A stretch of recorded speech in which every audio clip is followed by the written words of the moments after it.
things are important, even the language also. Anyway, good morning and welcome back. We are almost reaching the end of the year. So it was a nice and exciting year because I don't think we will have ever a year like this. I'm sure about that. And well, with vaccine now in the around the corner, I mean, let's hope things are all stabilized and we are back to our normal self, which included lots of games and sports in the school playground, isn't it? Chalo, anyway, good morning messages from Aryant, Rishabh, Parth. Aryant has given some explanation also. So, Harshit, Om. Okay. Aryant says कि ये साल तो कुछ ज़्यादा ही exciting थे. Garv, good morning. But I was expecting a little desi reply from Garv. They generally, because that is what he generally does. A little bit of desi kind of a reply.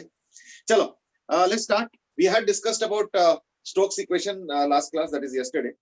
And I think it's now time to take over from that.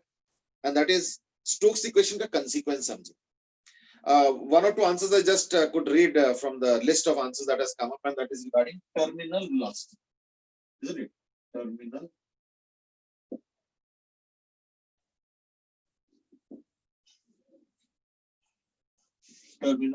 velocity. Okay? Now, what exactly is meant by terminal velocity? We have already read last class only, and that is the viscous drag for a spherical body is proportional to the velocity. So if I, let's say, drop something due to gravity, that is gravitational force, I mean, it starts with an acceleration, which is of course purely because of gravity. But the moment it accelerates and gains velocity, so that's where viscous force also starts coming into the picture. And because the viscous force is proportional to the velocity, so the viscous force is obviously continuously going to increase. And then finally, it will achieve a standard velocity, and that is the constant velocity, and that is the terminal velocity. Okay. Anusha has also just given an answer. I mean, Krish is probably asking a question. So let's do one thing. Let's do a quick quantification. It's a very easy thing, nothing very difficult. Suppose I take a sphere with a density rho s and a liquid of density rho l. Now, if it has achieved what is called as final constant velocity, which is the terminal velocity, what does it mean? It means that the weight of the body, the buoyant force, so W, buoyant force, FB, and viscous force, the net force has to be equal to 0. ठीक है? Krish has asked कि cat वाले का answer बता दिया क्या? नहीं, cat वाले का आंसर भी बताया नहीं, बस थोड़ी देर में बताता हूँ, पहले इसको डिस्कस करें. तो अगर मैं इसका रेडियस को r ले लेता हूँ, ठीक है ना, तो वेट कितना हो जाएगा ना, 4/3 पाई r cube rho s g. Buoyant force will be equal to 4/3 pi r cube rho l g, and viscous force we just studied yesterday only as 6 pi eta rv, isn't it? Now, because the net force is 0, that means this will be equal to this plus this. So just equate the two. So this will be equal to ये वाला 4/3 pi r cube rho l वाला expression plus 6 pi eta r वाला expression. और इसको solve करो तो देखना v आ जाएगा equal to 2/9 eta r square, okay, rho s minus rho l into g. Now here, however, there could be a possibility that maybe rho l is more than rho s, है ना? हो सकता है कि rho l is more than rho s. तो in that case क्या करेंगे? कुछ मत करो, बस इसको swap कर देना. The reason being that कि अगर मान लो more than होता है, तो in that case क्या होगा? Now in that case, buoyant force will be more, weight will be less, so this won't come down. This will actually start going up. But the moment it starts going up, the viscous force comes down. So therefore, everything remains almost the same. The frame becomes opposite, and rho s and rho l can be swapped. So therefore, Vt will be equal to, or terminal velocity Vt will be equal to 2r square by 9 eta into rho s minus rho l into g. Net force को 0 क्यों किया? Omega कहां से आ गया? नहीं, omega नहीं है, wait है. चलो, anyway, W, ठीक है ना, ये चीज है. तो नेट फोर्स को इसलिए 0 किया क्योंकि देखो इनिशियली दो फोर्सेस है, weight, buoyant force.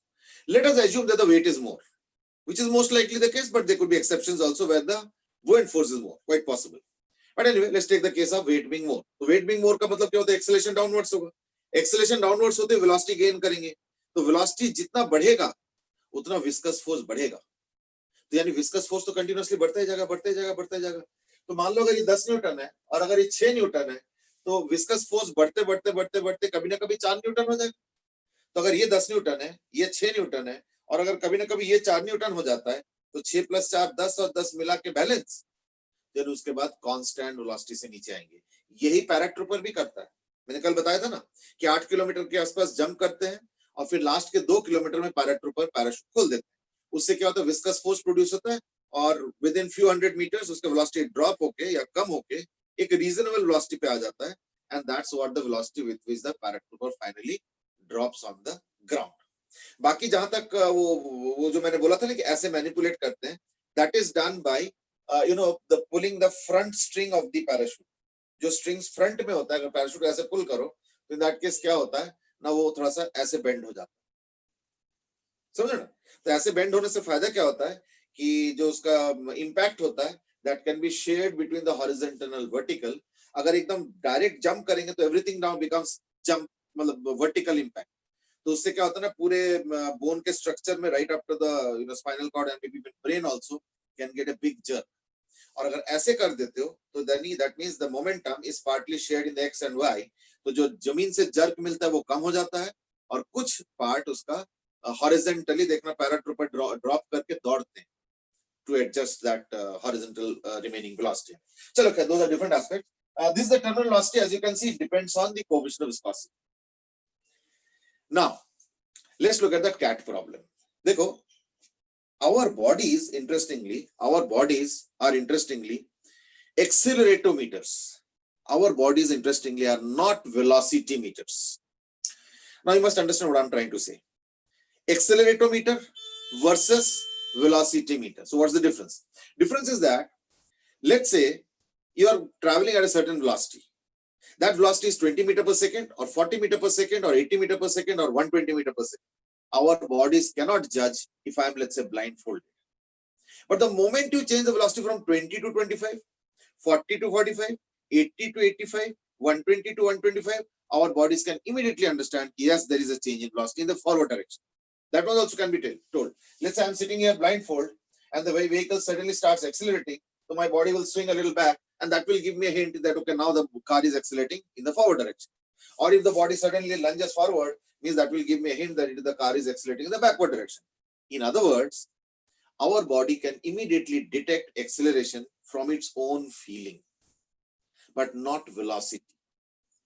That's because in constant velocity, there is no net force within the various body parts. For example, how do we really guess acceleration? That's because our cochlea, which is the organ just behind the ear, it has some liquid and some calcium carbonate particles. So the moment the the body accelerates, those particles hit different nerve points, and that gives us a signal, and we also are able to judge acceleration from that signal. But if there's a constant velocity with which the body is moving, then those particles remain at rest in their respective positions. So therefore, there is no signal as such to the body regarding what velocity the body is moving. And that's what the difference between a velocity meter and an acceleratometer. Now, you might say, why are we discussing this? We were discussing a cat. The thing is that, while falling, this response coming from us also and from the cat also. The natural response in an emergency situation is a crouching mode, isn't it? Is a crouching mode. जैसे suddenly अगर धड़ाम धड़ूम करके कुछ शीशे टूटने लगे तो हम लोग क्या करेंगे? ऐसे करेंगे, अरे देखते हैं क्या है, ऐसा नहीं करेंगे, अरे ऐसे करेंगे. What is the reason? Reason is a psychological as well as a physiological reaction that lets compress ourselves into a smaller space so that if there are some accidents happening around, then the chances of us getting hit or impacted is lower. It's a very natural response actually. Now the same happens for a cat also. In fear mode, it will crouch. And in normal or rational mode, it will be rational. It will behave in a responsible or rational way. Now that's what happens. When a cat is dropped, initially it will accelerate. And obviously, when you are dropping a cat and it is accelerating, it's not a very favorable situation. So the cat will crouch. The moment the cat crouches, and let's say it has some initial velocity, angular velocity. So if it crouches, the eye reduces the omega space. So it starts spinning. And if it's just spinning, then I don't think it is any control. So like it will drop in any way. It can drop on the head, it can drop on very awkward position and all. So from 1 or 2 floors, if you drop, it could lead to severe injuries, or the cat might even die, depending on how it has dropped. If it is dropped on the head, obviously it will die. Whereas after around 3 or 4 floors, the acceleration is over. The moment the acceleration is over, the cat is no more in that much of fear mode. It's the acceleration which is actually the fear mode. And therefore, once the acceleration is over and it has reached a stable velocity after around 3 or 4 floors, now it will behave rationally. Now, what do you mean by rational behavior? Let's not drop it from 40 floors. Let's drop a cat from right now here itself. A cat has the ability to somehow drop on its feet. Now, that's a very interesting ability. I would request that if somebody can probably look at a video, there's a fantastic video of this in which the cat is dropped in various ways, but somehow with the help of its tail, very interesting, with the help of its tail, it can turn the body and ensure that it falls on the ground in a very rational or other normal way, which is safe for the cat. So while acceleration, the cat is not able to respond in that way. So it starts spinning and out of control. It can fall in any way, might be death, might be injuries. Whereas after around 3 or 4 or 5 floors, it is in constant velocity mode due to terminal velocity, and that's where it starts behaving rationally and will drop nicely on its feet, and it will be relatively, or you can say almost safe for it. Safety is because of other reasons also, because the bones are less in cat and it is more cartilaginous, which can absorb shock. For example, if you look at the ear, see, you can bend it so much, nothing is happening. Whereas, let's say if you look at the finger, any of the bones, if you bend half of the bone, there's a fracture, and like few months it will take to repair. Whereas this one, you can see, you can bend it as much as possible. Why? Because this is made of entirely cartilage. Now there are plus and minus. Cartilage means you cannot withstand very big forces, but you can withstand more shocks. Bones can withstand more force, so load, but cannot withstand so much of shock. So that's the difference. Cat has like a mixed kind of a body. It has cartilage as well as bony structure, due to which it is able to absorb more shock. So like that jumping shock, it is able to adjust more. Now you might ask a question, can we do it for a human being? The answer is no. Because the terminal velocity that a human being will get is more, number one. Number two, now why is it more? Because the radius is more. Of course, we are not spherical, but we can draw equivalent conclusion that our size is more. So we can say some kind of equivalent R is more. So the terminal velocity is more. Because the terminal velocity is more, so it will, the human body will fall on the ground without a parachute, of course, in a much more larger, much more larger velocity. And our body is very bony. So in both ways, it is disadvantageous. We cannot jump from, big heights, whereas a cat can. Okay. So that was the explanation. Dhruv says keep 40 floor. Dekho, once it is beyond around 8 to 10 floors, 10, 12, or maybe 15 floors, then it does not matter whether it is 40 floor or 400 floor. Just doesn't matter. Because see, till 3, 4 floors, it is under acceleration. So it will crouch. And then after that, it will take few more floors to get adjusted and then behave rationally and come back to its original way that it should jump. And once it is done with that, then after that, so maybe around 10, 12 floors or maybe 15 floors, after that, it doesn't matter how many floors are. Uske niche wala koi fark nahi padta. Chalo, so that's the answer. Let's quickly move on. This velocity, or rather this motion, can be now quantified. The reason being that, let us say, if I draw the free body diagram, it will be like 4 by 3 by rho r cube acceleration is equal to 4 by 3 pi r cube rho s minus rho lg minus 6 pi eta rv. So that would mean that acceleration is equal to 4 by 3 pi r cube entirely gets cancelled. So it becomes rho s minus rho l into g by rho s. Okay. Minus 6 pi to 4 pi by 3 से divide करूंगा तो 9 है ना, 9 by 2 eta r cube v by r cube rho s into v. I think that's the story. तो पाई तो cancel हो गया, 4 पाई से 2 पाई 9 ईटा आर तो खत्म हो गया, आर क्यूब नहीं होगा, आर स्क्वायर हो जाएगा, ठीक है ना? I think that's it, fine. रो एस इसलिए क्योंकि हमने रो एस से उसको डिवाइड किया, चलो ठीक है। अब देखो ये कांस्टेंट है ना, ये कांस्टेंट है, so what I do is that I write it like this and that is equal to a minus, this is also constant, minus bv. So this is the format of the acceleration. Now I will take you back to the kinematic days when we discussed calculus based questions. This can be written as what? Now I can write it as dv by dt is equal to a minus bv. That means dv by a minus bv is equal to dt, है ना? So integration 0 to v, 0 to t, that means ln a minus bv by a, okay, is equal to t with a sign minus, तो यानी minus of 1 by b, ठीक है? So therefore you have v is equal to, so that implies v is equal to e to the power minus bt into a,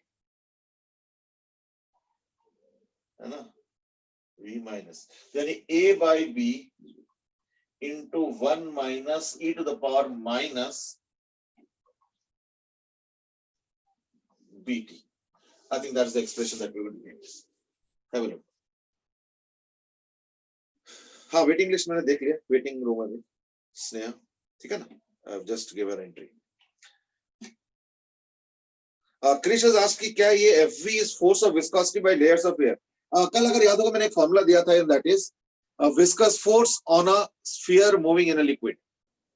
तो यहाँ पे liquid यानी air हो गया, तो बट मैंने air नहीं लिया, मैंने liquid ही लिया, तभी देखो मैंने रोएल को छोड़ा, रोएल को रहने दी। देखो अगर air में करते हो तो in that case Roel is row air. अब रो air तो बहुत ही कम होता है, I mean रो solid होगा देखना thousands में, 5000, 6000, 8000 इस तरीके से।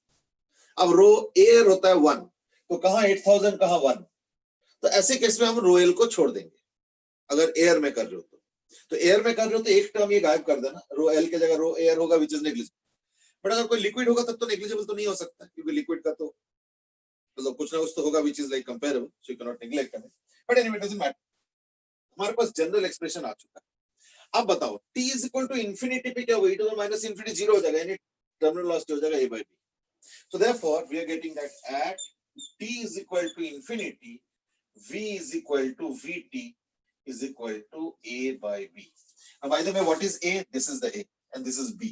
तो कम करो, तो यानी therefore vt is what, है ना, a by b। तो a तो ये वाला है, तो रो s minus row l into g by row s, ये हो गया a, है ना, by b, b is this 9 eta वाला चीज, तो 9 eta by 2 r square row s। देखो ये टर्मिनल वेलोसिटी है ना, 2 by 9 eta r square rho s minus rho l into g. So we are getting terminal velocity from this expression itself. Not only that, this will also give me the graph. Graph कैसे होगा फिर? ना graph हो जाएगा v versus t, ये हो गया vt which is this terminal velocity हमें, and the velocity will continuously rise. See, initially the rate at which the velocity will rise will be larger initially. क्यों? क्योंकि ये जो माइनस वाला टर्म है ना, जो कि उसके वेलोसिटी के राइज को रोक रहा, वो छोटा होगा क्योंकि इनिशियल वेलोसिटी कम होगा। पर जैसे जैसे वेलोसिटी बढ़ेगा तो ये वाला टर्म कांस्टेंट है, लेकिन ये वाला टर्म बढ़ता जा रहा है, तो ओवरऑल फोर्स घटता जा रहा है। So therefore the acceleration is going to continuously reduce. So therefore what is happening is that the velocity is going to continuously increase, but the rate of change of velocity or the rate of increment of the velocity will decrease. So it might be confusing. I will repeat again. The velocity is going to continuously increase. That will happen. But the rate at which the velocity is increasing will decrease. So that does not mean deceleration or negative acceleration. No, the acceleration is positive, but with lesser and lesser value as time progresses. So that will be reflected in this graph, you see. But it will take infinite time. See, it is taking infinite time to achieve terminal velocity. That is being shown out here. ठीक है, अब check कर लो. तो ये हो गया v versus t का diagram. अब अगर तुम बोले नहीं मैं तो v वर्सेस डिस्प्लेसमेंट का करूं, तो that is also there. It will be little long. I mean that's the only issue. क्योंकि देखो ये a हो गया, तो मैं a को लिख सकता हूं एज, है ना, v dv upon ds. तो इसको लिख लो v dv by, and what I'm trying to say is that I can write it as either dv dt, which I did, ठीक है, or I can write it as v dv ds. ठीक है ना. तो v dv by ds, और ds को उधर ले जाऊंगा, और ये a minus bv, तो ये हो जाएगा a minus bv is equal to ds. तो 0 to s, 0 to v. तो कैसे होगा ना, देखो इसको सबसे पहले एक काम करो, -1 by b कर लो, ठीक है. तो ये वाला हो जाएगा minus bv plus A, minus bv plus A minus A by a minus bv और dv is equal to 0 to s. तो s है, वो तो कोई दिक्कत नहीं है ना. ये आ जाएगा और इसका इंटीग्रेशन हो जाएगा, ठीक है, is equal to -1 by v, है ना. और ये a माइनस bv कैंसिल हो जाएगा, देख रहे हो, तो इसलिए ये तो हो जाएगा dv. Okay, -1 by v. अब आ जाएगा माइनस और माइनस प्लस, तो यानी प्लस a, तो यानी a को बाहर निकाल दो, b तो रहेगा एज इट इज, और dv by a minus bv. Same वही 0 to v and 0 to v, and that is equal to s. That's it. तो बाकी आप थोड़ा सा एक्सप्रेशन बना लो अपने, अब तो कर ही लो आई थिंक. बट चलो मैं एक इनिशियल पुश दे देता हूँ एक्सप्रेशन को. तो यानी मैं अब लिख सकता हूँ v by b plus plus या माइनस हो जाएगा minus a by b square ln, है ना, ln a minus bv.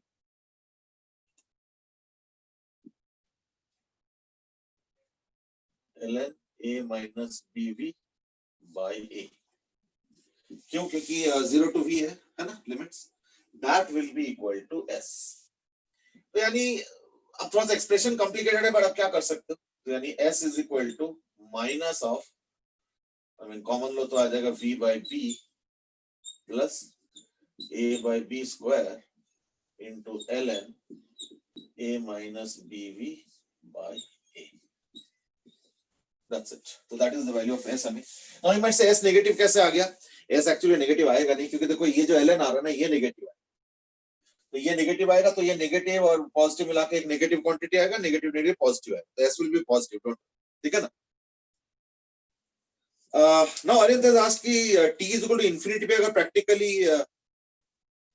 Sorry t is equal to infinity पे अगर टर्मिनल वेलोसिटी होता है, तो यानी प्रैक्टिकली तो कभी अचीव ही नहीं करेगा. You are right.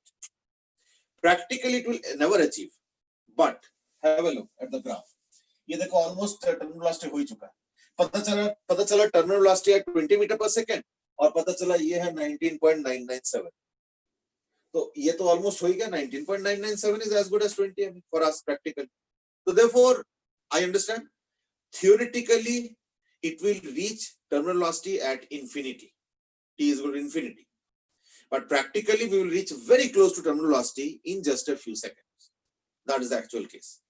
यानी इसका इनिशियल से 19.997 बढ़ने में कुछ सेकंड्स लगेगा, और 19.997 से 20 होने में इनफाइनाइट टाइम बचता है. उसका आगे का जो इनफाइनाइट टाइम, जो रिमेनिंग पार्ट बचता है.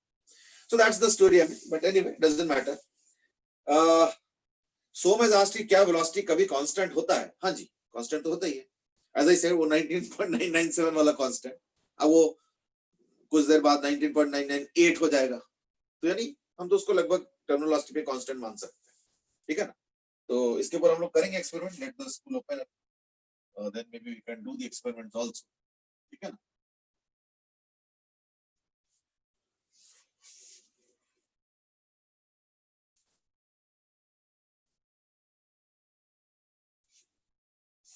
चलो, so that was about the expression for terminal velocity. I hope you have noted it down. है ना. बाकी तो हम एक्सप्रेशन हो ही गया, देख लेना कहीं प्लस माइनस ऊपर नीचे अगर कुछ हुआ तो. because I was doing in a hurry. I mean, okay, last part of viscosity is viscosity inside pipes. अब देखो मैं एक प्रैक्टिकल एक्सपीरियंस बताता हूं, एंड दैट इज फरीदाबाद के अंदर अगर देखोगे तो देखो फरीदाबाद में एनआईटी भी है, फरीदाबाद में ओल्ड फरीदाबाद भी है, और फरीदाबाद में नहर पार भी है। तो एनआईटी उस तरफ है, अगर तुम दिल्ली से मथुरा की तरफ जाओगे तो एनआईटी और वो सब एरिया जो है उस तरफ है, राइट की तरफ, और लेफ्ट की तरफ है ओल्ड फरीदाबाद, और लेफ्ट की तरफ और लेफ्ट चले जाओ नहर के इस पार तो we have that greater Faridabad. ठीक है। अच्छा, एक इंटरेस्टिंग चीज देखना, अगर इन तीनों एरियाज में देखोगे तो ओल्ड फरीदाबाद में देखना कई सारे तुमको पानी का टंकी मिलेंगे एनआईटी में थोड़ा कम मिलेंगे बट मिलेंगे। ग्रेटर फरीदाबाद में गांव का इलाका एकदम से छोड़ दो, पर देखना तुमको पानी का टंकी नहीं दिखेगा ज्यादा। उसके पीछे रीजनिंग है। रीजनिंग इज दैट पहले जमाने में क्या होता था, ऐसे कॉलोनीज होते थे, सबके घर होते थे, किसी का 2 फ्लोर तो किसी का 3 फ्लोर है ना, किसी का 1 फ्लोर है ना, जो भी है। और कॉलोनी के 1 या 2 या 3 कॉलोनी को डिस्ट्रीब्यूट करके एक एक वो होता, पानी का बड़ा सा होता था टैंक, देखना ओवर है। कई बार तो एक पहचानने का माइलस्टोन होता था कि इस सेक्टर में आना है तो एक काम करना, वहां पानी टंकी में आ जाना, पानी टंकी से ये वाला रास्ता पकड़ लेना, तो वहां से ऐसे करके I am so like it used to be the instructions. I remember जब मैं पहली बार दिल्ली में आया था तो मेरे फ्रेंड भी ऐसे इंस्ट्रक्शन देते कि इधर आना होगा तो पानी टंकी में पहुंच जाना उस कॉलोनी में, और फिर वहां से ये वाला देखना पोस्ट ऑफिस की तरफ एक रोड जाएगा, उससे 100 मीटर आगे आ जाना, फिर लेफ्ट लेना, समझते लेना। अब देखो ये जो पानी का टंकी होता था इसमें पानी स्टोर होता था, और यहाँ पे वो सब होता था जो क्या बोलते हैं फिल्टरिंग विल्टरिंग ये सब, और फिर यहाँ से जो पाइप है वो ऐसे जाते थे, इसमें जाते थे, इसमें जाते थे, ठीक है ना। तो पाइपलाइन का एक पूरा सर्विस होता था। So that's how water used to reach our homes. Very simple mechanism. Model was so simple, nothing very complicated. लेकिन आज के दिन में प्रॉब्लम हो गया। क्या प्रॉब्लम हो गया? आज के दिन में इस टाइप के घर नहीं है, आज के दिन में स्काई स्क्रेपर्स। पता चला जो है 20 फ्लोर का वो है बिल्डिंग है। अब पानी का टंकी तुम 20 फ्लोर के तो थोड़ी बनाओगे, पानी का टंकी एक रीजनेबल हाइट पे होता है। वैसे इस पानी का टंकी एक मैं खासियत बताता हूँ कभी देखना, जरा ध्यान से देख लेना फिर पानी पीने का मन नहीं करेगा क्या देखोगे? देखना इस पानी टंकी को, पानी जो है ना सफाई करने के लिए, साफ करने के लिए, देखना ऊपर एक वो होता है, एक ढक्कन होता है, और मैं गारंटी दे कह सकता हूँ ये ढक्कन देखना चोरी हो गया, क्योंकि कोई कबाड़ी वाला कोई ले गया होगा, और वो भी काफी साल पहले। I much how do you know काफी साल पहले? क्योंकि देखना इसके ऊपर एक स्टेयरकेस होता है पहुंचने के लिए, ठीक है ना, ऐसे एक स्टेयरकेस होता है इसके साइड से। और मैं तुमको एश्योर कर सकता हूं कोई भी पानी के टंकी में देखना ये स्टेयरकेस तुमको पूरे नहीं मिलेंगे, देखना कहीं ना कहीं टूटा हुआ है। अब इसका हिंट क्या है, इसका मतलब क्या है? इसका मतलब ये है कि यहां से लेके यहां तक जाने का रास्ता ही नहीं है। तो यानी सीधा सा हिंट ये है कि इसके मतलब यहां से ऊपर तक कोई जाता ही नहीं है। जाता नहीं है कौन ना, हम लोग, मतलब म्यूनिसिपैलिटी का काम करने वाले या जो भी कर्मचारी वगैरह वो नहीं जाते, लेकिन बर्ड्स वगैरह तो आते ही है ना। तो बर्ड्स तो आएंगे, वो क्यों नहीं आएंगे, है ना, तो वो आएंगे यहाँ पे। और अगर बर्ड्स आएंगे तो वो भी पानी पिएंगे, और सिर्फ पानी तो नहीं पिएंगे, अदर एक्टिविटीज भी करेंगे। So you know which activities. तो देयरफॉर ये पानी कितना साफ होता है वो तुमको पता है बट अब क्या करें हम लोग पास यही पानी पहुंचता है, फिर हम लोग उसको आरओ लगा के ये करके वो करके किसी तरीके से कंज्यूम कर। चलो खैर छोड़ो। अब देखो अगर आज के दिन में स्काई स्क्रेपर हो गया, मान लो 15 फ्लोर का बिल्डिंग है, 20 फ्लोर का बिल्डिंग, अब उसके अगर घर के साथ ये पाइप लगा दोगे तो पानी यहां से वहां थोड़ी जाएगा, उसका घर का पानी टैंक में आ जाएगा, टैंक से पानी कैसे ले जाओगे? सोच के देखो जरा। यानी कहने का मतलब क्या है कि आज के दिन में ये मॉडल फेल हो जाएगा। आज के दिन में क्या किया जाता है, बहुत बड़े बड़े अंडरग्राउंड टैंक्स बनाए जाते हैं, और यहां से मोटे मोटे पाइप से, मोटे मोटे पाइप्स, मतलब ये पाइप्स इतने मोटे होते हैं, मैंने खुद देखा है, मैंने उस दिन बताया भी था, इज दैट तुम एक मारुति कार अंदर के लिए जा सकते हो, इतने मोटे मोटे पाइप्स होते हैं। कई बार मैंने देखा हुआ है, जब एकदम मैं तो दिल्ली में रहता हूँ, तो जिस एरिया में रहता हूँ, जब और वो कॉलोनी नया बन रहा था उस समय, मतलब मैं 15-20 साल पहले की बात कर रहा हूँ, तो उस समय जो है नए नए पाइप्स लग रहे थे, और नए नए पाइप्स इतने बड़े बड़े थे that I was really awestruck कि बाप रे इतने बड़े पाइप्स लगते हैं, मतलब उसके अंदर एज आई सेड ना एक मारुति कार अंदर जा सकता है, इतने बड़े बड़े पाइप्स होते हैं। खैर, तो ये जो पाइप्स होता है इसके बाद ऐसे होंगे, फिर और ब्रांच आउट हो जाएंगे, यानी कॉलोनी में आते आते पतले पतले पाइप्स होता है, यानी फाइनली जब घर में पहुंचेंगे तो जो है ना यहाँ पे पंप करके जो भी पहुंचेंगे यहाँ पे तो पंप करके है ना, पंप यूज करके पहुंचाते हैं। अब इसका मतलब समझो, इसका मतलब कि there is a source of water from which water will start flowing and from big pipes to smaller pipes, then further smaller pipes करते करते करते वो डेस्टिनेशन तक पहुंचते हैं। इनफैक्ट आज के दिन में ये अरेंजमेंट पहले बनाया जाता है, यानी आज के दिन में जितने भी नए शहर नए कॉलोनीज वगैरह बन रहा है ना, तो ये बनाया जाता है पहले से, planning. And this interestingly is called as, very interesting name, water circuit. Water circuit. Now you might say water तो समझ में आ गया, ये सर्किट नाम क्यों दे दिया? क्योंकि इसके जो रूल्स एंड रेगुलेशंस है ये बिल्कुल इलेक्ट्रिक सर्किट की तरह काम करता है, बिल्कुल इलेक्ट्रिक सर्किट की तरह। नाउ यू माइट से ये कैसे हो सकता है? Now to understand that, let me take you now to what is called as pipe equation. Pipe equation में देखो क्या होता है, ये सपोज एक पाइप है, देखो पाइप में से एज आई सेड नॉर्मल तरीके से पानी फ्लो करता नहीं, ये पानी या कोई भी लिक्विड फ्लो नहीं करता, उसको प्रेशर देके फ्लो कराया जाता है। तो let us say there is a pressure difference of P. Mind you, P is not pressure, P is pressure difference across the pipe. Let us say the length of the pipe is L, the radius of the pipe is obviously R, and the liquid which is flowing through the pipe is of, let's say, coefficient of viscosity eta. Then the volume flow rate. So the volume flow rate V dot is given by pi P R4 by 8 eta L. Now this equation is called as Poiseuille's equation. Poiseuille's equation. ठीक है? Now this is an interesting equation. I will tell you why. जरा सोच के देखो, एक electric तार के across हम लोग पोटेंशियल डिफरेंस लगाते हैं, यूज करते हैं, अप्लाई करते हैं, तो उसके अंदर चार्ज फ्लो होता है, और चार्ज फ्लो रेट का मतलब होता है करंट। अब बताओ, यहां पे चार्ज फ्लो रेट की जगह वॉल्यूम फ्लो रेट है। पाइप के अक्रॉस पानी को पुश करने के लिए, यानी चार्ज को पुश करने के लिए क्या अप्लाई करते हैं ना, पोटेंशियल डिफरेंस यानी प्रेशर डिफरेंस। देखो प्रेशर डिफरेंस, यानी समझो इसको, pipe now becomes a electric resistor, हो गया। Water now becomes equivalent to charge, pressure difference becomes equivalent to potential difference, and rate of flow of water, that is V dot, becomes analogous to current, क्योंकि current होता है rate of flow of charge। सब कुछ तो similar है या नहीं? Then won't we be tempted to write this expression in analogous way as we write Ohm's law? Won't we be tempted? तो Ohm's law क्या कहता है? Ohm's law क्या कहता है? I is equal to V by R, where R is the electric resistance, V is the potential difference। तो potential difference का analogue तो हो गया प्रेशर डिफरेंस, तो इलेक्ट्रिक रेजिस्टेंस का एनालॉग क्या होना चाहिए ना, पाइप रेजिस्टेंस या विस्कस रेजिस्टेंस या वाटर रेजिस्टेंस, कुछ भी कह लो, तो हम लोग उसको जनरली पाइप रेजिस्टेंस ही बोलते हैं।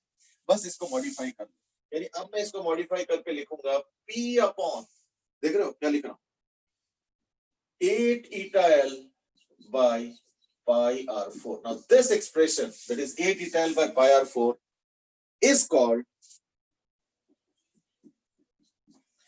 V dot is P by 8 eta L upon pi R4, is called the pipe resistance। बस that's it, ठीक है? Is called the, ध्यान रखना, pipe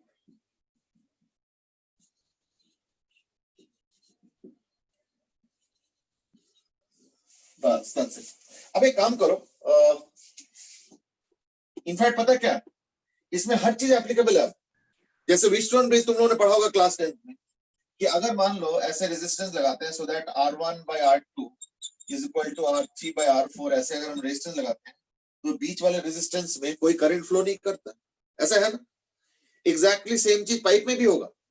मान लो जैसे ये होता है पाइप रेजिस्टेंस, तो एक काम करो, ऐसे एक पाइप लगा दो, एक और पाइप ऐसे लगा दो, थोड़ा पतला, यहाँ पे भी कुछ ऐसे मोटा सा पाइप लगा दो, मान लो ऐसे आया और ऐसे लगा दो, और फिर कुछ इसके साथ एक और लगा दो ऐसे करके कुछ, है ना, और फिर ऐसे, और इनको भी जोड़ दो, एक पाइप और लगा दो ऐसे यहाँ पे। तो अगर मान लो इस पाइप का पाइप रेजिस्टेंस इज टू इस पाइप का पाइप रेजिस्टेंस अगर इक्वल टू इस पाइप का पाइप रेजिस्टेंस इज टू इस पाइप का पाइप रेजिस्टेंस के रेशियो के बराबर है, in that case this will be called as a balanced case. Balanced case में क्या होता है ना, इस वाले रेजिस्टेंस में कोई करंट नहीं जाता है, तो वो चीज मैं अब इसमें कहूंगा, एंड दैट इज इस वाले पाइप में कोई पानी फ्लो नहीं करेगा। तो इसका मतलब क्या, पानी पाइप खाली रहेगा? खाली नहीं बोला मैंने, बोला फ्लो नहीं करेगा, यानी पानी भरा होगा पर पाइप में अटका रहेगा। सिमिलरली यहाँ पे भी करंट फ्लो नहीं करता, इसका मतलब ये नहीं कि चार्ज नहीं है, चार्ज तो होता ही है तार में। तार जो होता है मेटल का, उसमें फ्री इलेक्ट्रॉन्स तो होता है, लेकिन उस तार में करंट फ्लो नहीं करेगा अगर इन दोनों का रेशियो बैलेंस्ड है। सिमिलरली अगर इन दोनों का पाइप रेजिस्टेंस का रेशियो बैलेंस्ड है पेयर का, तो इन दैट केस इसके थ्रू कोई वाटर फ्लो नहीं होगा। देखो इस कंसेप्ट पे अभी कोई क्वेश्चन तो आया नहीं है, but these are potential question, you know, where can be formed, future में आ सकता है। I am just informing you, यानी इलेक्ट्रिक सर्किट के लगभग सारे कंसेप्ट्स अब मैं इसमें भी यूज कर सकता हूं, as far as potential difference and water flow is concern, not anything else. ठीक है ना? चलो, so that was about your introduction to analogous behaviour. हाँ जी सर, ये पॉलिश इक्वेशन आया कहां से? इक्वेशन तो देखो फिजिक्स के तो सारे इक्वेशंस उससे ही आता है, एक्सपेरिमेंट से आता है। ऑब्वियसली ये भी एक्सपेरिमेंट करके आता है ना। देखो एक्सपेरिमेंट किया जाता है कि जैसे अगर सिमिलर सिचुएशन में सपोज तुम रेडियस अलग अलग ले लो, जैसे दो सिमिलर सिचुएशन ले लो, सब कुछ सेम रखो, रेडियस अलग अलग कर, बाकी सब कुछ सेम है, तो ऐसे केस में पता चला पाइप फ्लो का जो है 4 टाइम्स हो गया रेडियस का। तो वो 4 टाइम्स इसलिए हो रहा है क्योंकि r टू द पावर 4 है, मतलब टू द पावर 4 हो रहा है। सपोज कि रेडियस डबल करते ही 2 टू द पावर 4 टाइम्स हो गया, या 4 टू द पावर 4 टाइम्स घट गया, तो यानी लेंथ डबल कर दो तो पता चला आधा हो गया, समथिंग लाइक दैट, या डबल हो गया, मतलब वो एक्सपेरिमेंट करके देखा गया ऑब्वियसली। ठीक है, या लिक्विड चेंज करके देखा तो कि ईटा के ऊपर डिपेंड कर रहा है, तो ऑब्वियसली एक्सपेरिमेंट करके आया। No physics rule has come from any other source other than experiments. ठीक है ना? तो सेम हियर आल्सो। ठीक है, so there is nothing different. I mean, what I would do is that I would wind up this discussion with a small question. That question is that suppose मैं कहता हूं कि मेरे पास एक pipe ऐसे एक है और ऐसे एक है, ठीक है, ये रेडियस r है, इसका लेंथ l है, इसका रेडियस 2r है और इसका लेंथ है 8l, और यहाँ पे प्रेशर हमने अप्लाई किया 10p और यहाँ पे हमने प्रेशर अप्लाई किया p. You to find out the pressure at the junction.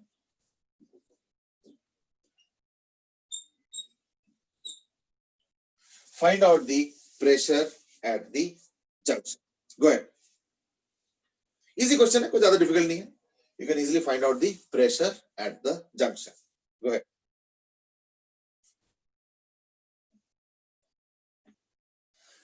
p इस पाइप के एंड का प्रेशर है और यहाँ का प्रेशर p है, तो ऑब्वियसली फिर पानी तो हाई प्रेशर से लो प्रेशर जाएंगे, यानी पाइप में पानी को ऑब्वियसली फिर एक तरफ पंप पे लगाया होगा, पंप के वजह से प्रेशर ज्यादा हुआ है, तो वो ज्यादा है और इस वजह से पानी यहाँ ऐसे फ्लो करेगा। So the water is going to flow in like this, high pressure से लोअर प्रेशर की तरफ पुश किया जा रहा है, दैट्स द प्रेशर, पुश किया जा रहा है। ठीक है, ड्यू टू प्रेशर डिफरेंस। चलो, go ahead and find out the pressure at the junction.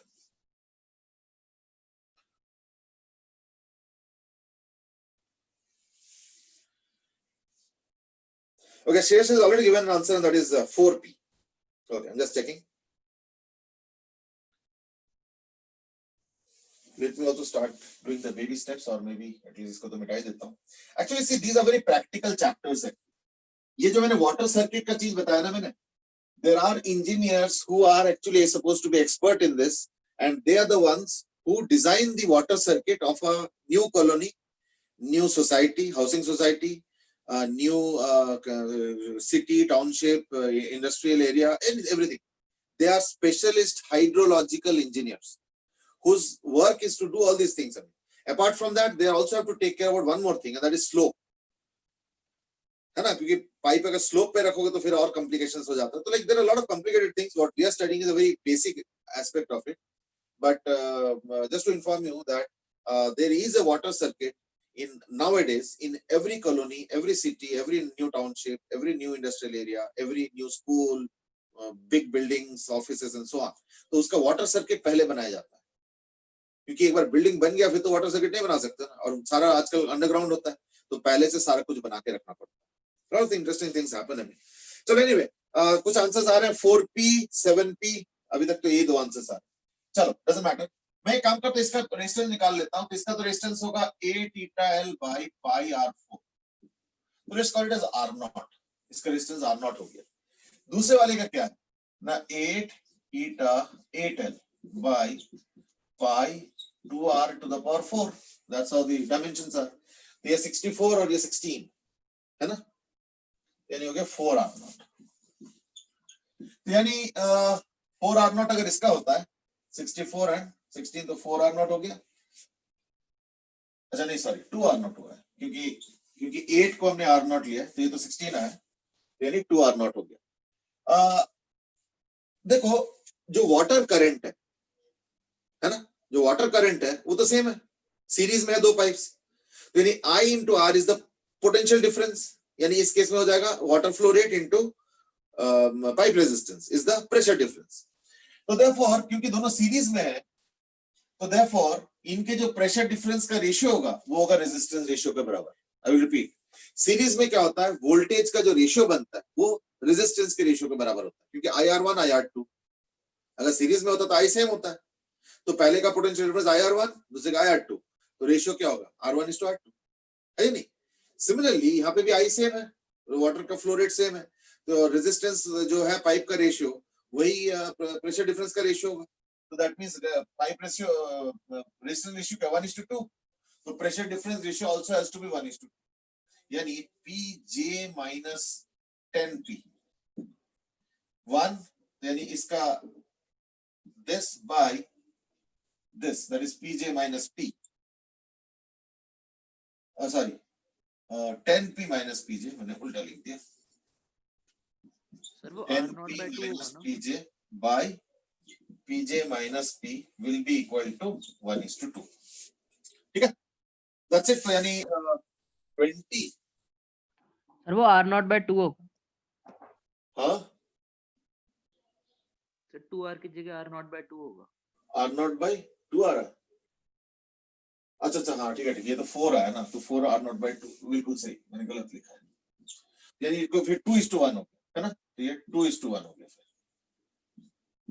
ठीक है ना, तो यानी प्रेशर डिफरेंस क्या हो गया ना 2:1, तो 1:2 की जगह मतलब है ना 2:1 हो गया. तो 10P और 2P 8 और 2 कितना आ रहा है 12. 4p. हाँ 4P आ रहा है, क्योंकि 3P आ जाएगा. So therefore pressure at junction is equal to 4P. ठीक है ना, that's all. ठीक है, मतलब ये भी कर सकते थे कि इन दोनों का प्रेशर डिफरेंस 9P है और हमें 2:1 करना है, यानी क्या बोलते हैं उसको शेयर करना है 2:1 रेशियो, यानी 6:3 में करना पड़ेगा. तो या तो इसमें से 6 माइनस करो या तो यहाँ से 3 ऐड करो, तो बात एक है P plus 3P 4P, और नहीं तो 10P minus 6P is what also 4P. Various ways of looking at it है. पहली बात तो Krish has asked क्या वॉल्यूम फ्लो रेट कांस्टेंट होगा. हाँ, that's because we know liquids are incompressible, so that's what we started off with. तो therefore अगर एक पाइप में कुछ फ्लो हो रहा है तो अगले में भी वही फ्लो रेट मेंटेन रहेगा. ठीक है ना, अब वो कैसे भी हो. So therefore finally we get the pressure at the junction as equal to 4. And with the help of that we can also find out the volume flow rate. Volume flow rate अब तुम जैसे मर्जी निकाल सकते हो, चाहे इस pipe से निकाल लो चाहे इस पाइप से निकाल लो. अगर इससे निकालोगे तो पाई P बोलते क्या होगा ना 10P minus 4P, that is 6P. Pi P R4 by 8 eta L. So that will be the volume flow rate in this particular case. बाकी अपने आप देखिए. ठीक है. Though it was not asked, I mean I had asked only pressure of junction, but I've just given this additional information also, and that is pi P R4 by 8 eta L। तुम अगर दूसरे से करोगे तो थोड़ा calculation ज्यादा हो जाएगा, क्योंकि उसमें R की जगह 2R4 होगा, फिर 8L, L की जगह 8L होगा, तो मोर कैलकुलेशन, इसलिए मैंने पहले वाले पाइप के थ्रू ज्यादा अच्छा समझा। ठीक है, चलो, so that was about your viscous liquid flowing in pipes, and that's why I was saying, if you remember, that is for every situation in viscosity we have a different kind of a formula, and they are not even similar in look. कहाँ 6 pi eta RV, कहाँ pi P R4 by 8 eta L, कहाँ eta A dV dr, है ना, यही तो हमने 3 पढ़ा ना, तो देख रहे हो कितना अलग हो जाता है नहीं? So that's why I said that viscous force is a very complicated and tricky force, and every situation or rather every different situation will lead to a different formula. ठीक है, चलो, one last small bit of it, the chapter is left, and then we'll move on to the next chapter, and that is on nature of flow. देखो, कभी एक काम करना, जैसे आजकल ना हम लोगों के जो नल होता है उसमें एक जाली लगा, that's so that small particles do not come out through the pipe, I mean. But you know, interestingly, इसका रिक्वायरमेंट चलो शहरों में तो उतना नहीं होता, क्योंकि शहरों में तो फिल्टर्ड पानी आता है, बट मैं करीब करीब एक हफ्ता एक टाउन में था, छोटे से टाउन में था in Orissa, and that is Keonjhar. Keonjhar is a hilly kind of a township, and you won't believe it, it's a very snake filled area. Means उसमें बहुत स्नेक्स है, जमीन पे भी बहुत स्नेक्स, मतलब मैंने एक हफ्ते में रहा होगा तो ना भी हो तो कम से कम 15 या 20 सांप देखा होगा, अलग अलग। ठीक है ना, कभी शाम को देख लिया, कभी दोपहर को देख लिया, कभी लॉन में देख लिया, कभी सड़क में देख लिया, कभी कहीं मार्केट में गए तो वहां देख लिया। It's a very snake field area. और वहां पे, और ये मैं बहुत पहले की बात कर रहा था, मैं बहुत छोटा भी था, मतलब may be around 8th 9th में था, मतलब, ठीक है ना। And we know that poisonous snakes बहुत सारे नहीं होते हैं, there are very few poisonous snakes, but then whatever you can't say ना कि on the look of it's like we used to also fear, वो एक हफ्ते में ही बड़ा डर लगता था। And you won't believe it, snake का इतना वहां पे मौजूदगी था कि वहां पे जो पानी का सप्लाई होता था उसमें एक आध बार नल में से सांप निकला, छोटे छोटे जो होता है ना बेबी स्नेक्स। तो therefore all taps in that place, देखो टैप्स में जाली लगाना इज ए न्यू फिनोमेना। तुम अपने पेरेंट्स से पूछ के देखना, जब बचपन में उन्होंने जब नल यूज किए होंगे ना, वो टैप्स एंड ऑल, देखना उसमें जाली नहीं हुआ करता था। आजकल जाली लगा देते हैं बहुत सारे पाइप्स में और नल में, बट पहले नहीं लगाते थे। लेकिन केओंझर में उस टाइम, मतलब मैं तब क्लास 8th में था, लाइक दैट्स डिकेड्स ओल्ड है, उस समय में मैंने देखा था नलों में जाली लगा हुआ है। क्यों? क्योंकि पता चला तुम साबुन लगाए हो, फेस वॉश करने के लिए आंखें भी बंद है और नल में से पानी गिर रहा है और फेस पे लगा रहे हो, और पता चला उसमें से 2 सांप भी निकल आया, छोटे छोटे बेबी स्नेक्स है।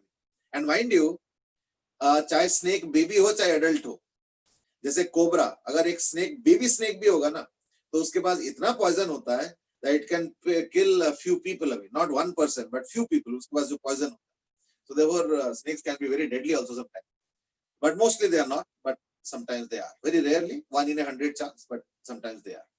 और उस चक्कर में वो जाली लगाते थे नल में, so that अगर बाई चांस आ भी जाए तो कम से कम उस पे अटक जाएगा, ये ना हो कि फिर, है ना। और क्योंकि नल में जनरली जाली उस समय लगाते नहीं थे industries, that was not the standard norm. तो वो क्या करते थे, एक रबर बैंड से एक जाली लगा के सामने रख देते, क्योंकि नल में से सांप निकलने का खतरा रहता था। So we live in different areas, I mean, ठीक है ना। So that was one example. So if anybody is from Keonjhar या related places, maybe you can still ask if that scare is still there or not. ठीक है ना, कई बार होता है कि ह्यूमन हैबिटेशन जब आते हैं तो धीरे धीरे जानवर निकल जाते हैं। तो because Keonjhar was built at that time, I mean township है, so maybe that was the case at that time. Maybe things have changed a little bit, or maybe still the same, I don't know, because it was very jungle filled area, ठीक है ना। There were many other experiences also, but then let's not spend time on that. If somebody ever goes to the place, you will understand yourself. It was a nice hilly area, I mean, nice stay 1 week. चलो खैर, मैं जो कहने वाला हूँ वो कुछ और है, इज दैट नल में से जब पानी निकलता है तो एक काम करना, किसी ऐसे वाले नल में एक्सपेरिमेंट करना जहां पे जाली नहीं है। तो ऐसे में अगर मानो नल को हल्का सा खोल दो तो देखना पानी का जो फ्लो रहता है वो ऐसे रहता है। अब इसको हम लोगों ने स्टडी कर रखा है ऑलरेडी, है ना? So we have already studied कि इसमें जैसे टैप टाइप का होता है तो पानी आता है इस तरीके से. We have already studied that yes, the profile of the water will be such that the radius of cross section will go on reducing. Now that's one aspect of the study. That's one aspect of the study. The other aspect of the study is that you will see that the water falls in a very nice smooth profile as it comes down. But after a while, it does not remain so. It becomes like this. तो यानी कुछ हद तक flow smooth चलता है और उसके बाद देखना सारा बिखर जाता है, यानी डिस्टर्ब हो जाता है. ठीक है, ये जो स्मूथ वाला पोर्शन है इसको हम लोग बोलते हैं लैमिनार या even streamline, and this portion is called as turbulent.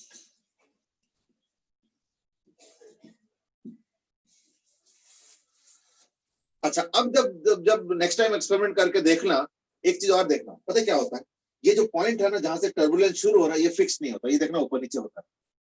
Now this is something that you will observe even today also. In just next 5 minutes you can observe, after the class you can do it. लेकिन उस नल में experiment करना जहां पे नल में जाली ना लगा, नंबर 1. नंबर 2 इज नल को फुल फ्लो मत कर देना, फिर तो पूरा टर्बुलेंट होके ही निकलता.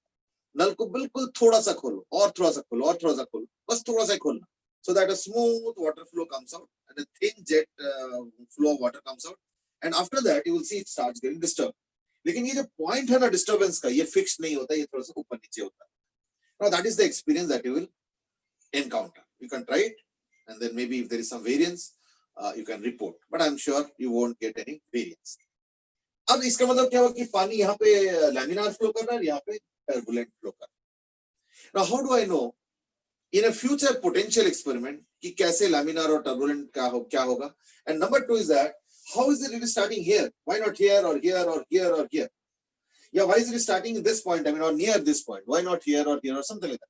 Now that was studied in details by a person called Renault, and with in respect to him only, we have named it as Reynolds number. Now he, did a lot of research on water flow, and that's where we have coined the term Reynolds number. He gave a number to the liquid flow, and that number will decide whether the type of flow will become laminar or whatever. तो Reynolds number का जो value है वो है rho V D by eta. I think they are self-explanatory terms. Rho is the density, V is the velocity, D is the diameter. ठीक है ना, diameter of the flow, diameter ये वाला, and eta is the coefficient of viscosity. ठीक है. अच्छा, अब क्या होता है देखो कि जैसे जैसे वेलोसिटी बढ़ता है ना तो ये रेनॉल्ड्स नंबर बढ़ता रहता है. तो रेनॉल्ड्स नंबर अगर लेस देन, अच्छा यहाँ पे ना थोड़ा सा बुक टू बुक वेरी करता है, ठीक है ना, बुक टू बुक थोड़ा वेरी करता है, पर मैं एक अप्रोक्सीमेट फिगर बता रहा हूँ. रेनॉल्ड्स नंबर अगर 2000 से कम होता है, ठीक है ना, इन दैट केस ये होता है लैमिनार. और अगर रेनॉल्ड्स नंबर ग्रेटर देन 3000 होता है तो ये हो जाता है टर्बुलेंट. नहीं मच से आपने तो बीच में छोड़ दिया 2000 से लेकर 3000. देखो अभी मैंने क्या बताया था कि ये पॉइंट फिक्स नहीं होता, ये थोड़ा सा ऊपर नीचे होता है. यानी कौन से पॉइंट पे टर्बुलेंस स्टार्ट होगा, that's not precise fix point. It's not necessary that it has to be 3000 before turbulence starts. So it will be somewhere in between 2000 to 3000. हाँ, एक चीज मैं जरूर कह सकता हूं कि अगर रेनॉल्ड्स नंबर 2100 है, so the chances are higher कि वो लैमिनार हो. 2100 मतलब नियर टू 2000. और अगर रेनॉल्ड्स नंबर 2900 है यानी 2900 है, that's 2900, that's closer to 3000, so the chances are higher that it will be turbulent. So between 2000 and 3000 there is a gradual transformation from laminar to turbulent, and there is no particular fixed point where it transforms from each to the other. So therefore between 2000 and 3000 क्या होता है ना, as R increases the chances of turbulence increases. So I'm talking about this range here. Turbulence increases. So therefore example, if Reynolds number is suppose equal to 2100, so more chance, yeah, more probability is that it will be laminar.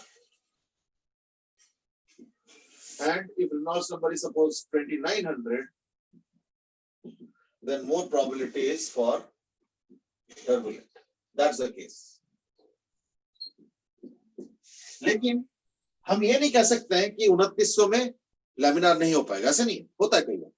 तो यानी एक transformation है, अब वो कौन से point पे transform करेगा, that's not fixed, it's empirical data और based on experience and experiments. तो देयरफॉर दैट्स हाउ। तो लाइक देखना जैसे जैसे नीचे आते हैं तो उससे क्या होता है ना, इसका रेनॉल्ड्स नंबर जब एक लेवल को पार कर जाते हैं उसके बाद क्या होता है ना, it starts becoming turbulent. So that's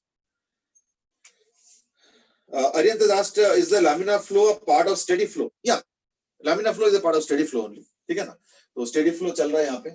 देखो steady flow का मतलब समझो, steady flow का मतलब जब liquid का जो मोशन का जो पैरामीटर्स है वो फिक्स्ड हो जाए हर जगह पे।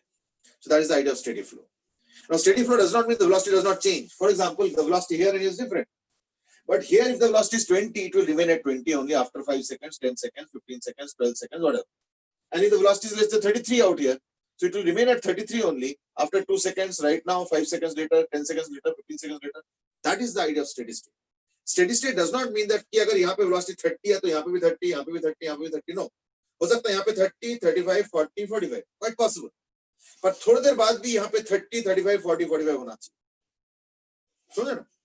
इवन अगर सब जगह इक्वल हो जाए तो भी स्टेडी फ्लो हो सकता है ना। कैसे? मान लो 30, 30, 30, 30, थोड़ी देर बाद 40, 40, 40, 40, थोड़ी देर बाद 50, 50, 50, 50, ये स्टेडी फ्लो नहीं हुआ। तुम ला रहे तो सब जगह बराबर ही है, बराबर है किसी एक इंस्टेंट पे, पर फिर इंस्टेंट टू इंस्टेंट वेरी कर रहा है। तो स्टेडी स्टेट का मतलब होता है जब टाइम के साथ parameters are not varying, flow parameters, I mean basic flow parameters are not varying. So that is the idea of steady state. Though maybe geographically at various locations, the parameters might be different, but those parameters at those locations would remain fixed over a period of time. So that is the idea of steady state. तो यहाँ पे इसको हम steady state बोलेंगे, कोई दिक्कत नहीं, और laminar, और यहाँ पे turbulent, ठीक है ना। So turbulence में तो कोई define नहीं होता, वो तो किसी का कम velocity, ज़्यादा velocity, mixing जो भी होगा, है ना। चलो, so that was about your flow pattern, and that is the nature of flow of liquids, laminar, turbulent, whatever, ठीक है ना। With that we actually come to the end of discussion on liquids, ठीक है। As it is almost the fag end of the chapter, so what I do is that I just lay down the foundation for the next discussion, which is the next chapter, I mean, or next unit also in fact, and that is by the way ये number ना जो मैंने दिया ना 2000, 3000 and all, ये number across books vary करता है। कुछ books में इसका number 1000 to 2000 भी देते हैं, like अलग-अलग books में अलग-अलग, maybe you can refer to NCERT, that is the guideline that we are supposed to follow, ठीक है। Well, in heat and thermodynamics, let me quickly take you to, वैसे तो एक तरीके से देखा जाए तो मौसम के हिसाब से the next chapter is very relevant. I mean, ठंड में heat है ना, there is no issue with that. इस चैप्टर में कई सारी चीजें हैं, छोटे-छोटे टॉपिक्स बड़े सारे। जैसे first topic is thermometry, means different temperature scales. Second topic is calorimetry. Okay. Third topic is thermal expansion. Okay. Fourth topic is heat transfer. And fifth topic we can combine all of them, and that is thermodynamics and kinetic theory. Thermo plus kinetic theory. Obviously सबसे ज्यादा question तो इसी से आते हैं, और जितने question इससे आते हैं उससे आधे क्वेश्चंस बाकियों को मिला के आते हैं। ठीक है ना। तो अगर मान लो पिछले 40-50 साल में अगर 60-70 क्वेश्चंस आए होंगे तो मे बी 40 के आसपास तो इसी से आया होगा, और मे बी 20-25 इनसे भी आए, ठीक है। That's how the relative importance are. But when it comes to questions of these topics, I mean any topic can be asked. So like we have to be aware of every topic. ठीक है। Krish said कि ये तो सारा अलग अलग chapter में है, हाँ तो है, कोई छोटा चैप्टर कोई बड़ा चैप्टर है तो अलग चैप्टर, बट जस्ट दैट इनसे जो क्वेश्चंस आते हैं वो रिलेटिवली कम आते हैं इनमें से।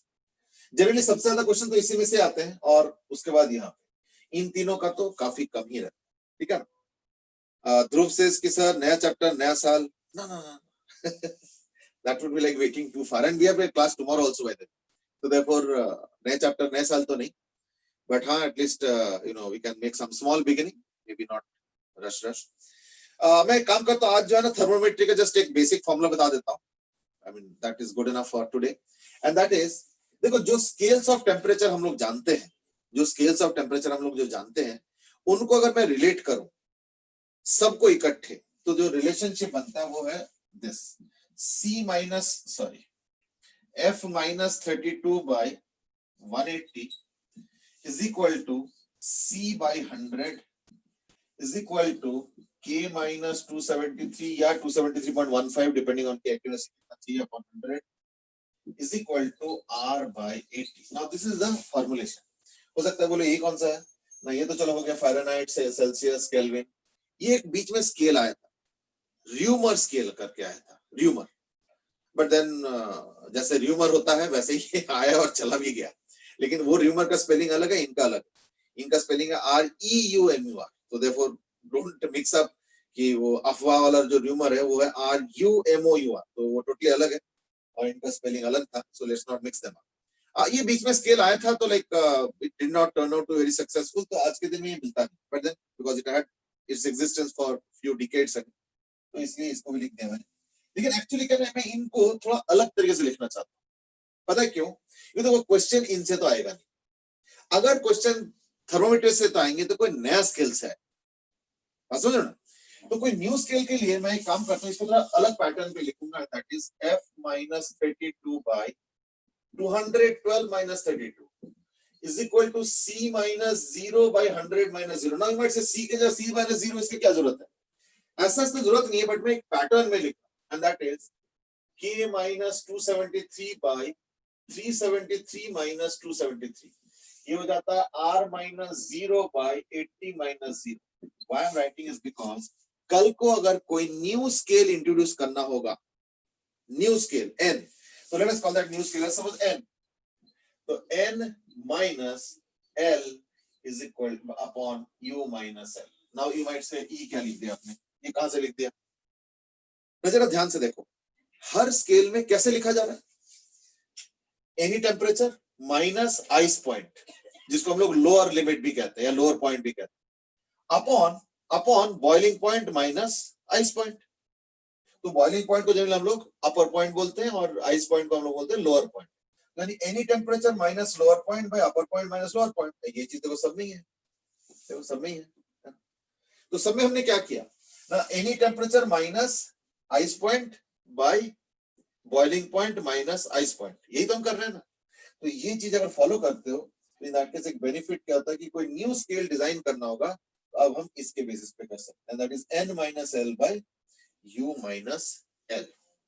कोई भी नया स्केल अगर डिजाइन करना होगा तो we can use this basic formulation where L and U are the L is the ice point in the new scale, not in any of these existing scales, and U is the boiling point in that new scale। तो उसके हिसाब से मैं नया scale को design कर सकता हूँ। बाय द वे एक चीज तो रटा रटा अभी हो ही गया होगा, is that degree Fahrenheit is equal two degree Celsius कब होता है ना, कब होता है -40 पे, है ना, यानी -40 degree Celsius is the same as -40 degree Fahrenheit. तो ये दोनों, ये तो याद ही होगा, है ना। और अगर कुछ और रिलेशनशिप पूछा गया कि बताओ सेल्सियस फ़ारेनहाइट का डबल कब होगा, फ़ारेनहाइट सेल्सियस का डबल कब होगा, तो we have the relationship, we can use this and not this one। So when will Fahrenheit be double that of Celsius? तो कुछ नहीं, F की जगह 2C यूज कर लो, तो 2C minus 32 by 180 is equal to C by 100, cross multiply, cancel वैंसिल जो भी करना है करके simplify, cross multiply and so, ठीक है ना। चलो, तो like what we do is that we will end our discussion today here only। We have just laid down the foundation for the topical discussion on thermometry। Thermometry से तो देखो पिछले 10 साल में मैंने कोई क्वेश्चन देखा है ना, तो देयरफॉर वेरी अनलाइकली बट फिर भी हमारा कंसेप्ट क्लियर होना चाहिए हर टॉपिक पे. You never know where unlikely question might crop up. ठीक है ना? At that time we should not be under prepared or unprepared, isn't it? तो बस इसलिए मैंने न्यू स्केल का इंट्रोडक्शन दिया कि देखो ये वाले क्वेश्चन तो आएंगे कि बताओ कब फ़ारेनहाइट का temperature 3 times that of degree Celsius. These questions obviously don't make any sense, है ना? तो अगर क्वेश्चन आए तो कोई न्यू स्केल से ही आ सकता है नहीं. चलो, तो we will do 1 or 2 questions maybe on new scales, that is tomorrow, and this topic we will wind up in just around 10-15 minutes and then move on to calorimetry. Calorimetry से फिर भी advance में तो नहीं खैर, but mains में फिर भी एक आध क्वेश्चन आ ही जाता है. ठीक है ना? और आजकल तो मेंस में बहुत सारे पेपर्स हो रहे हैं, तो किसी ना किसी पेपर में एक आध दो क्वेश्चन जो है वो कैलोरीमेट्री के मिल जाएंगे. ठीक है ना? So that's what the experience is. चलो, तो ठीक है ना?